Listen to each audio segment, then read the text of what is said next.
I was trained as a videographer in the Air Force, a storyteller. The kind of work you do kind of depends on where you go, but you're basically a shooter, editor, producer, a one-man band for video. I was stationed in Alaska when Delta Force recruiters came looking for personnel folks to support them. I was one of 3 people that were recommended for the position. The running joke there is that there's a pretty girl behind every tree. There aren't a lot of trees.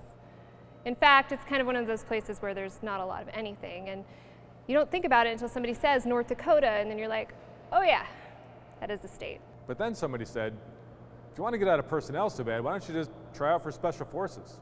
No matter what your MOS is, you could always go Special Forces. I had no idea. So I turned down the Delta Force recruiter, and I went out for Special Forces. I deployed to Turkey in 2001 from North Dakota in support of Operation Northern Watch.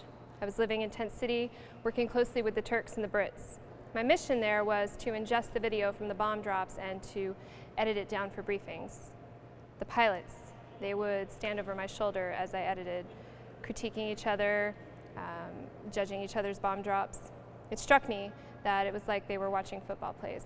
Special Forces Assessment and Selection Course, SFAS as it's known. That was the first time in my military career where I was just blown away. It's not that they yell at you. It's more of a mind game. Like they would say, you're being evaluated on your ability to do your best. Ready, begin. What, we run? Ready, begin. And so we're running.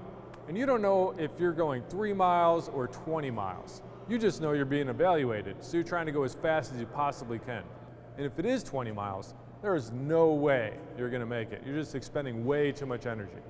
And you finally get to the end, they hand you a piece of paper, and say, here's your first point. So now you're doing land navigation. You're just constantly thrown around, you're sleep deprived, they're recording everything, but you're not getting any feedback. I returned to the States in late August of 2001, right before September 11th.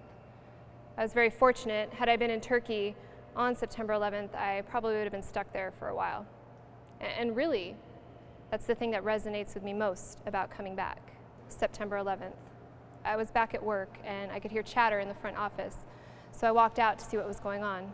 We had a television out there. And that's when I saw the replay of it happening.